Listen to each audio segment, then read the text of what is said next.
Hey guys, what's going on? Third Street Reactions here. We're back. I'm Shane. I'm James. We're back with Castlevania Season 4, Episode 7.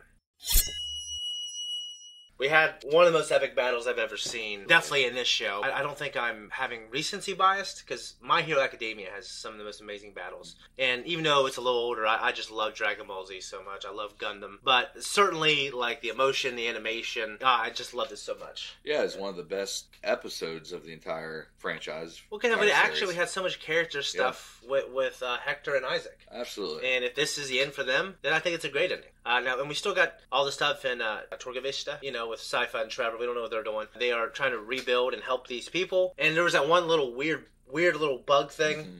It was like a little, I don't know what it was, that the night creature put in the back of that one chick's neck. Yep. So we'll see what that is. Maybe it's going to control her. If this is the end for, like, Carmilla's arc and all that stuff, and then I'm fine with it. We obviously still have Lenore and Hector. And Jermaine. Oh, and so Jermaine, yeah. He was in lead with Hector. They were in communication. And Jermaine needs to bring back Dracula to get what he wants. Yeah, and the last that Jermaine knows is that him and Hector were on the same page as far as Dracula goes. So yeah, we'll see if there's any tension there once they come back into contact. The biggest question for me in this episode is Hector and Isaac, are they just going to be able to peacefully move forward? Right. And are they going to just exit the storyline? I don't think they will because of Lenore, but we'll see, guys. Make sure you join us for the post-talk and discover with us, and we'll talk about it, guys. Let's jump in.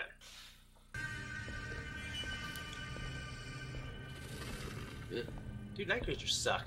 Okay. Disgusting. Anything with a lot of eyes sucks. Shit. The underground court we've never been able to find. I always wondered if they were confusing our senses with holy water. And then some idiot shows. There. That's their underground court. She took the tracking stone right there.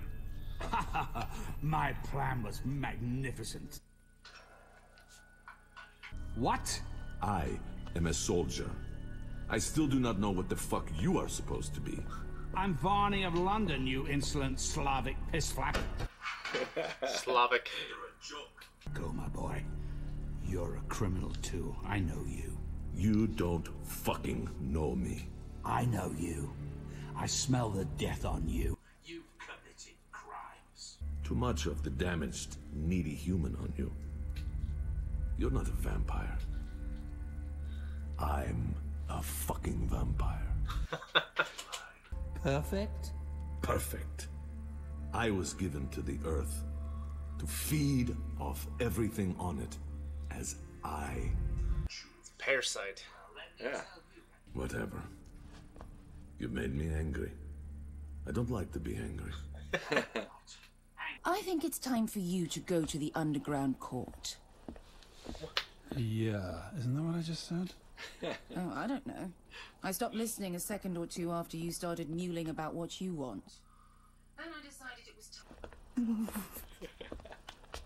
I'd get behind her if she wasn't taking food from the other people. Yeah, you know what I'm saying? And she was running things a little better. What an awful bloody door. Nobody's gonna miss that.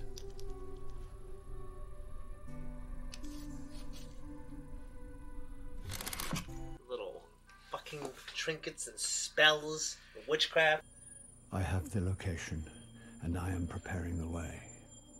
It is the time for accuracy, excellence, and whatever passes for courage in you people.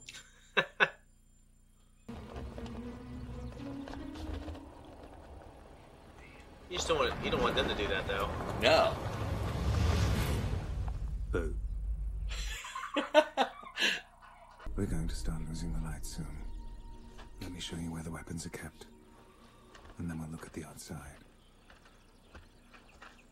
It's weird, like, the voice performances are so good, but it's like they're so restrained. Yeah. Like, there's a quietness, and I don't want to, it's not a criticism, but it's, yeah, so occasionally it can be hard to hear. It can, for sure.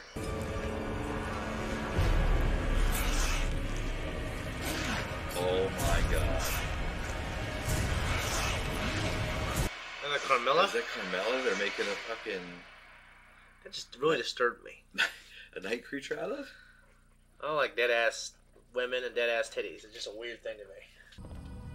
Oh my god. Wait here. I keep looking for the thing in the back of her neck. I keep thinking I see it.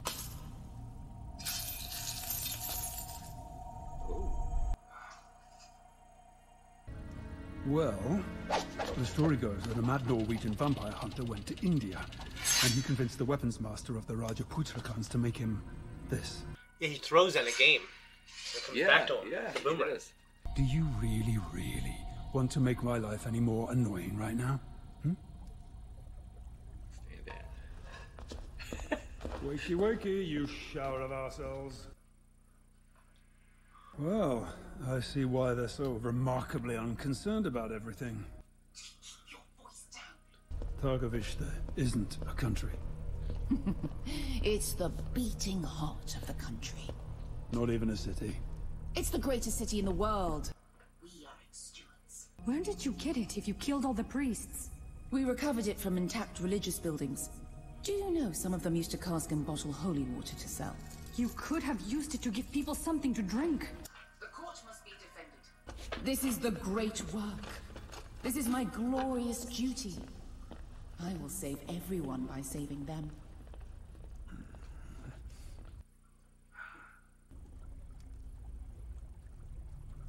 Are you done farting around over there?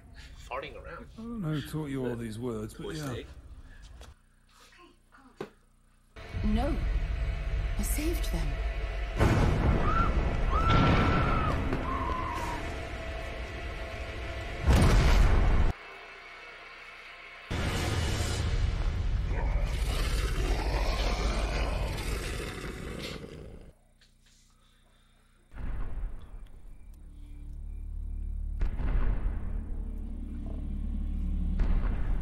Shit. Pleasant. Saint-Germain's shit.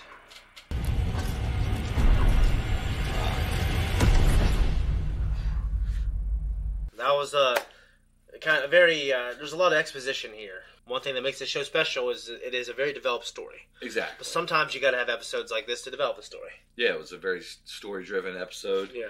I enjoyed it, and that's what's great about this show is it is a story, even though there's individual episodes. Yeah. You know, each one picks up into the next one for the most part. And Yeah. I didn't know Zamfir was going to be that nuts. It really threw me off. she's dealing with some serious PTSD, and everything that she's ever believed and still believes was wiped out when I guess the king and queen died. But she's trying to hold on to it, Yeah. obviously irrationally, and she's unable to move on. So hopefully Belmont and Sypha can push her in that direction. If not, she's got to go. Okay, so now we have the two storylines that this episode is focusing on: Dracula's castle, defending that, and now Torquevista and defending that. And now it seems like the vampires and night creatures have shown up to both, and we're probably gonna have some epic battles next episode. Yeah, all hell's about to break loose, and, Yeah. and they haven't really been able to prepare for it. At least Belmont and Sypha have not been able to prepare for it at all. It's going to be... Yeah. The thing that he found, I guess constructed in India or whatever, that is definitely in the games. And it's as recently as in Super Smash Brothers. Oh, really? Yeah, there's that's the exact same thing. I'm pretty sure you throw it and it comes back to you. It's really cool. And it's in the older games as well. Yeah, absolutely. It's definitely pretty cool. And that was just a nice, I don't say Easter egg, because it's a part of the plot. I mean, it's a part of the lore for sure. Right. But it was really cool to see. And even though it's late in the game, that's fine. Bring it in. He has that whip, I think, the Morning Star. Yeah. And now he has this, and I just want to see something, some We're going epic to see him stuff. use it, I'm sure. Yeah. What do you think of Racco and Varney, their little conversation, and Racco's description of war? Well, I liked Racco, but the more he talked, the more I thinking like this monologue is getting long, because I don't know. It was a long monologue. I don't know if war is definitely all those things. Some people might argue that's a part of war. Like, is sometimes you need a trigger man to do this stuff. Well, he's definitely of the thought that there's no rules in war. Like, there's no morality at all. Yeah. Like, you kill babies, you kill everything. Yeah, I think he was looking at Varney as just some sissy-ass Yeah. guy who sits in his room, and he has put so much self-importance onto himself, and he's Right. not important, and he hasn't done anything important. You know what I mean? And I think, the more Racco talked, I was like, all right, dude. yeah, you're losing me. Yeah. But I think that in the United States, we've heard in the media and our politicians say the rules of war, but I don't feel like there's really many rules of war anymore. I mean, if you... There's some. I mean, you don't... I think you don't shoot a parachuter in the sky.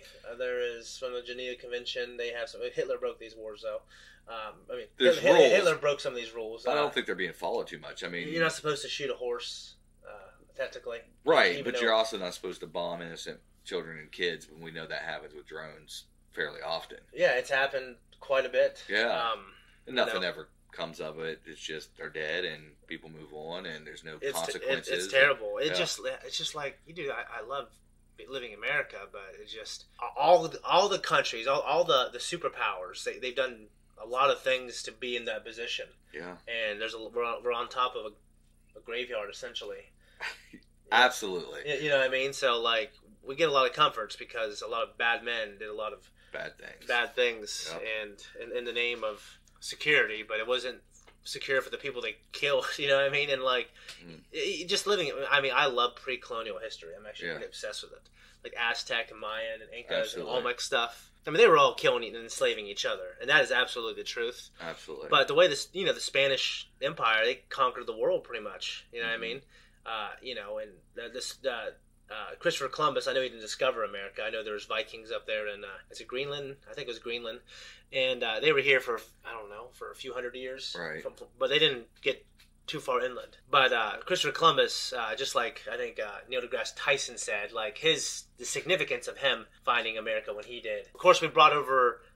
diseases. We brought over diseases over here, and we wiped out 90% of the population, and then, of course, then we came here on foot and killed the rest. Yeah. So, it's terrible. It's just weird, you know what I mean? Because I love this country, and and I love civilization, but civilization is built on terrible things. It's built on slavery. It's built on a lot of bad things. Yeah. I think that the thing I did appreciate about what Rocco said is he was not romanticizing war, and I do think we do for sure. I think we do too much of that still to this day. Like we need to stop romanticizing it, and war should be the last absolute resort. Oh, absolutely. Everything, but sadly, the last couple centuries. Well, now that we have civilization, I should say the world wars need to happen. Certainly, we need to stop Hitler and the Nazis. Yeah, you know what absolutely. I mean? War is just a part of civilization, but I think we live in a time where we look down on it so much. I definitely think now it should be the last resort. Absolutely now. But I definitely feel like, there's some of the people who, I guess, who don't understand, like, the things that they have were fought over and won. And in some cases, it was, especially, in some cases, we've done, like you said, I think pretty terrible things. Mm-hmm. Every country in the world has. But, it's just, I think people need to be more thankful for what they have. Like I remember there's this saying in 2020, like people were saying, "Is this the worst year in human civilization?" Right.